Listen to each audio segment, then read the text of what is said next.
Descartes não aceita a Bíblia como esse fundamento.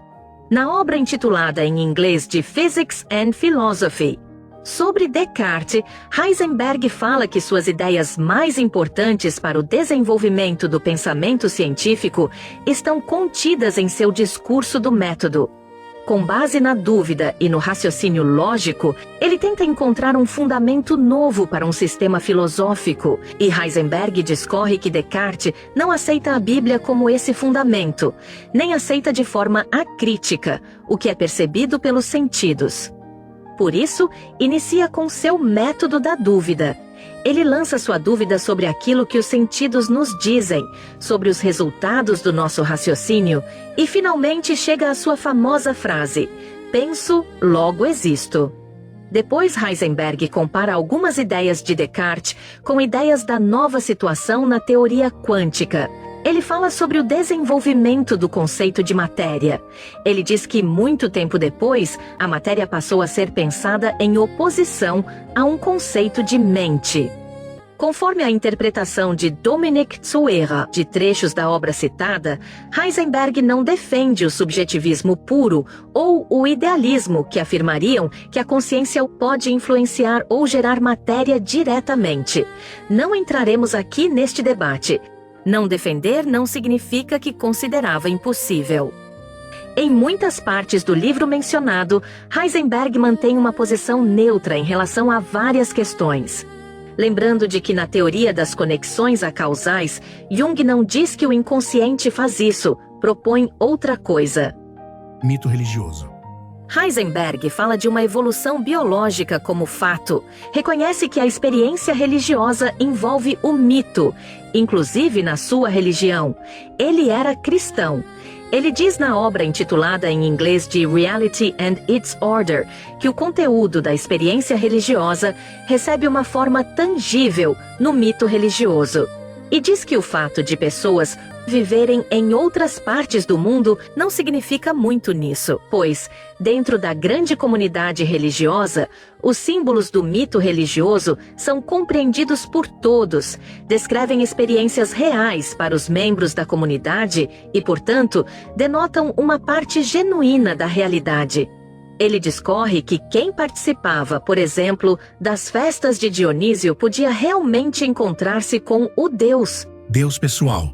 Conforme a obra intitulada em inglês de Physics and Beyond, Pauli pergunta se Heisenberg acreditava em um Deus pessoal. Com outras palavras, Heisenberg expressa acreditar em uma ordem central no universo que podemos nos relacionar de alguma forma. Ele acreditava em um Deus pessoal em sentido filosófico. Na obra Reality and Its Order, ele fala sobre uma experiência profunda que teve no sótão, mas ele não afirma que era de fato Deus falando com ele diretamente. Era outra época. Quando abordava uma questão sobre um Deus pessoal, ele cita a formulação frívola de Voltaire: se Deus não existisse, seria preciso inventá-lo. Ou seja, a crença em um Deus pessoal é, no mínimo, um auto-engano que pode conduzir à harmonia da nossa psique, conforme citado por ele. Na obra Physics and Beyond, ele diz que as leis naturais determinam completamente, ou apenas de forma estatística, o acontecer das coisas. E isso não tem relação direta com a questão do livre-arbítrio. Quando, por fim, fala da intervenção de Deus, evidentemente não está falando da determinação científico-natural de um acontecimento, mas sim da conexão de sentido que liga o acontecimento a outros, ou ao pensamento dos seres humanos. Heisenberg diz que a profissão de fé de que a camada objetificável da realidade é a verdadeira, transforma ou determina a realidade de maneira semelhante a qualquer outra crença. Tanto uma perspectiva religiosa como uma científica, podem ser ilusões. Heisenberg fala que, em termos finais, parece depender simplesmente das crenças das pessoas se um pai benevolente guia o curso do mundo, ou se a lei de causa e efeito ignora impiedosamente todos os destinos humanos. Em uma perspectiva, Heisenberg diz que pode ser verdade que parábolas, o Deus pessoal, a ressurreição dos mortos, a migração das almas, sejam realidade enquanto as pessoas tiverem forças para acreditar. E ele pergunta: mas não deveríamos então nos afastar de uma realidade tão subjetiva, aparentemente instável, e nos restringir ao domínio objetificável da realidade, que também perdura? Essa é certamente a posição que muitas pessoas estão tentando adotar hoje. Mas, conforme Heisenberg, esse ponto de vista também se baseia em uma ilusão, a suposição de que é possível evitar a transformação do mundo a partir da perspectiva da psique. O que ele disse se aproxima do que Jung fala sobre o mito poder ter valor psicológico. Heisenberg pode ter lido Jung, ou o conhecido através de seu amigo Pauli.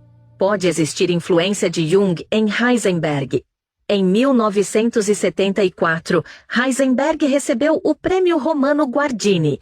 Na ocasião, disse que, embora estivesse convencido da irrefutabilidade da verdade científica em seu próprio domínio, nunca conseguiu descartar o conteúdo do pensamento religioso simplesmente como uma etapa da consciência humana que já superamos, como algo de que podemos prescindir no futuro.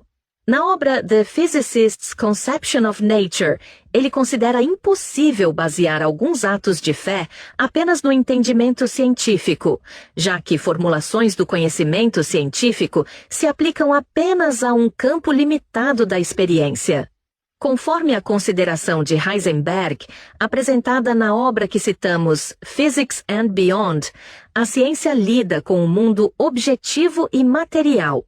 Ela nos convida a fazer afirmações precisas sobre a realidade objetiva e a compreender suas interconexões. A religião, por outro lado, lida com o mundo dos valores.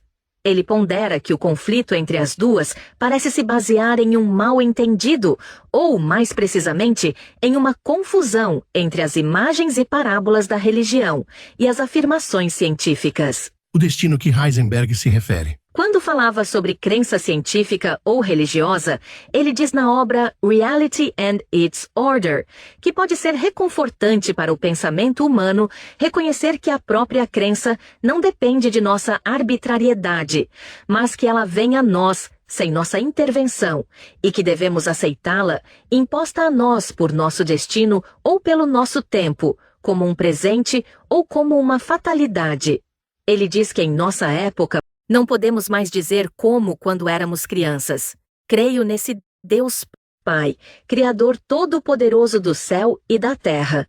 Mas ainda podemos nos colocar plenamente nas mãos do poder superior que molda nossas vidas e, ao longo dos séculos, nossa fé, e, portanto, nosso mundo e nosso destino. Isso que ele está dizendo tem a ver com o conceito de Deus pessoal que mencionamos. Relaciona-se a questões histórico-culturais, e não ao determinismo com o qual o princípio da incerteza contrasta. Na mesma obra, Heisenberg diz que algo semelhante vale, em grau ainda mais intenso, para as forças criadoras da psique, que em parte das forças determinam o nosso destino, independentemente da nossa vontade. A partir de um estrato superior. Isso que ele está dizendo parece contrastar com o conceito da TCC. Entretanto, ele diz que é claro que, mesmo assim, ainda podemos nos entregar a uma crença ou lutar contra essa crença, buscar nos colocar dentro ou longe de uma comunidade humana. E é certamente uma sorte que, nesse ponto, aparentemente ainda reste um pouco de margem para a intervenção da responsabilidade pessoal e da consciência moral. Mas, no conjunto, é um poder superior que decide sobre a crença das comunidades humanas. Misticismo quântico.